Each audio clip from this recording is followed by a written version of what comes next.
Olá pessoal, você está no canal Professora Tereza Mendes e hoje nós vamos falar um pouquinho sobre tipos de reprodução. Em relação a tipos de reprodução, nós temos dois tipos principais de reprodução, que é a reprodução assexuada. Essa reprodução, ela precisa de um indivíduo apenas para acontecer.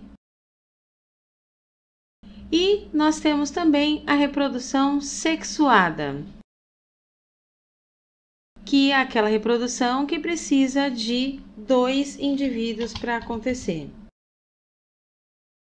A reprodução assexuada, ela tem, por consequência, algumas desvantagens e vantagens, assim como a reprodução assexuada também tem. Tanto a sexuada quanto a assexuada tem vantagens e desvantagens, e nós vamos falar um pouquinho agora sobre isso. Falando da reprodução assexuada, nós temos como vantagem o fato dela precisar de pouco tempo para acontecer. Então, significa que é um tipo de reprodução de rápido alcance. Gera bastantes indivíduos rapidamente. E também, como vantagem, nós temos aí o fato dela não ter gasto de energia. Então, o fato de não ter esse gasto de energia faz com que seja também uma vantagem. Porém, ela tem o que a gente chama de desvantagem, porque ela não tem variabilidade genética. E todo mundo sabe que a variabilidade genética é muito importante para manter a manutenção, fazer essa manutenção da espécie. Então, perpetuar a espécie com uma variabilidade genética, gerando indivíduos diferentes, é muito importante. E aí, sendo assim, como desvantagem, ela também tem o fato de gerar indivíduos iguais.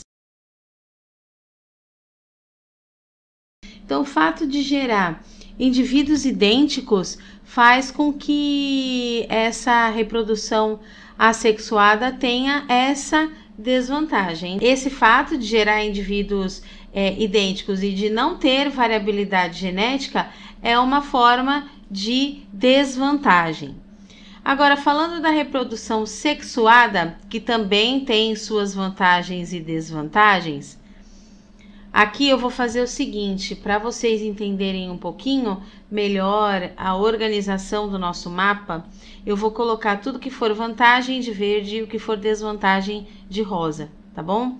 Então, a vantagem dessa reprodução sexuada é o fato de ter a variabilidade genética. Então, uma vez que ela tem a variabilidade genética, ela também gera indivíduos diferentes.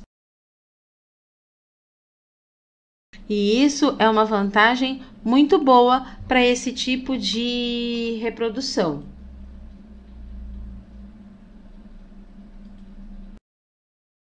Já falando em desvantagem, o fato dela gastar energia é uma desvantagem. E, além disso, o fato também de gerar poucos descendentes de uma vez. Então, ele demora mais tempo para acontecer. Então, o fato de precisar de um tempo maior também faz com que isso seja uma desvantagem. Então, vantagem aqui de verde, desvantagem de rosa, para vocês conseguirem se organizar melhor. Tudo que estiver relacionado com reprodução assexuada nós vamos fazer aqui de azul, e tudo que estiver relacionado com a reprodução sexuada a gente vai fazer de roxo. Então, vamos lá. Vou falar um pouquinho o que está relacionado com a reprodução assexuada. Então, são os tipos de reprodução assexuada. Então, eu vou começar falando da divisão binária. A divisão binária, quem costuma fazer são as bactérias. Essa divisão binária, ela consiste no sentido de dividir o indivíduo em duas partes iguais e gerando, então, dois indivíduos. E aí, um gera dois gera quatro e assim sucessivamente. Então, é uma reprodução bem rápida. Temos também como reprodução assexuada a esporulação, que está relacionado à produção de esporos. Quem costuma fazer muito isso são os fungos. Temos também a reprodução assexuada de brotamento. Quem faz bastante isso são as anêmonas. As anêmonas, então, geram um brotinho e assim que esse indivíduo está pronto para sobreviver no meio sozinho, então ele se desprende do original. Como uma reprodução assexuada, nós temos também a regeneração. Essa regeneração, ela faz com que o organismo, que geralmente de origem animal, na hora que perde uma parte ou que é cortado, essa parte cortada acaba gerando um outro indivíduo, que seria então, aqui como exemplo, a gente pode colocar a estrela do mar. A regeneração, ela é muito parecida com a fragmentação. Só que a fragmentação, ela gera gera mais pedaços. E aqui a gente tem um verme que é a planária.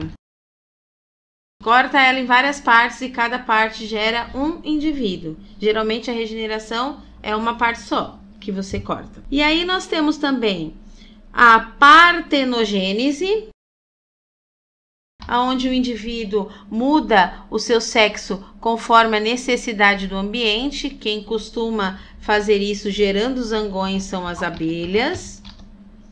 E também nós temos como reprodução assexuada a estaquia. Ela gera a regeneração nas plantas. E por falar em plantas, é uma coisa importante de se falar que as plantas, elas costumam fazer o que a gente chama de metagênese. Metagênese significa alternância de gerações. Então, parte da vida dela, ela faz reprodução sexuada, trocando os gametas, e parte da vida dela, ela faz uma reprodução assexuada, através de brotamento também. Isso é exclusivo das plantas. Algumas espécies de quinidários, que são águas-vivas, também fazem esse tipo de reprodução, mas é mais característico nas plantas. Então, essas foram algumas reproduções assexuadas que a gente tem. Agora, nós vamos falar um pouquinho sobre a reprodução sexuada. Ela geralmente é feita através de fecundação. E por falar em fecundação, a gente tem a fecundação chamada de fecundação interna, que é aquela que ocorre a fusão do óvulo com o espermatozoide dentro do indivíduo, como ocorre na maioria dos mamíferos, aves, répteis. E nós temos também a fecundação chamada de fecundação externa, é que ocorre no meio externo, no meio ambiente, geralmente na água. É um tipo de fecundação que ocorre com os anfíbios e peixes. Falando ainda de reprodução sexuada, né, nós temos o sexo dos indivíduos. Não é o gênero, é o sexo. Como assim? A gente tem indivíduos que são chamados de monóicos, que são aqueles indivíduos hermafroditas, que possuem os dois sexos no mesmo indivíduo, mas eles não fazem autofecundação. E temos os dioicos, que são aqueles que têm o sexo separado, macho e fêmea. Porém, os dioicos, eles podem ter o que a gente chama de dimorfismo sexual, que é quando você vê quem é o macho, quem é a fêmea, existe uma diferença, ou não ter esse dimorfismo, e aí o macho é igual à fêmea.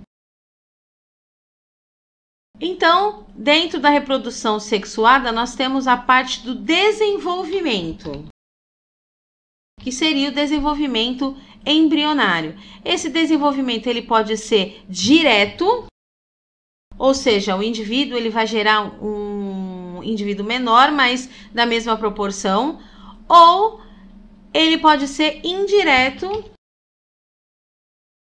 como os anfíbios que têm uma fase larval, anfíbios, peixes, né, tem uma fase larval, que é o girino, no caso dos anfíbios, o alevino, no caso dos peixes. Tem alguns insetos que passam por vários estágios de fase larval, como a borboleta, por exemplo. Então, ele acaba passando, fazendo então um desenvolvimento indireto. E por último, nós temos aí os embriões. Esses embriões, depois que estão no corpo ou não, depois que ocorreu a fecundação, eles podem se desenvolver de 4 formas possíveis. Nós temos aqueles embriões chamados de ovíparos. Esses indivíduos ovíparos são aqueles que botam ovos. Então, o ovo ele é feito dentro do corpo da mãe e a mãe bota esse ovo como as aves e os répteis fazem. Nós temos também os embriões chamados ovulíparos, que são aqueles embriões que são gerados através de ovos, mas ovos concebidos fora do corpo da mãe, ou seja, no ambiente aquático, geralmente decorrente da fecundação externa, então como são os anfíbios e os peixes. Nós temos os indivíduos que são vivíparos, como nós, por exemplo, que todos os mamíferos, eles são, ou melhor, todos não, a maioria dos mamíferos são vivíparos, ou seja, o indivíduo é gerado, o embrião é gerado dentro do corpo da mãe. E por último, nós temos os ovovivíparos. Esses ovovivíparos, esse indivíduo, esse embrião fica dentro do ovo, dentro do corpo da mãe. Depois esse ovo eclode e o indivíduo continua dentro do corpo da mãe e aí depois ele nasce, como acontece na maioria dos peixes cartilaginosos, como as raias, os tubarões. Bom, essa foi a aula de hoje falando um pouquinho sobre os tipos de reproduções. Espero que você tenha gostado, não esqueça de compartilhar o vídeo e curtir aí, se inscreva no canal para continuar vendo cada vez mais vídeos novos e obrigada!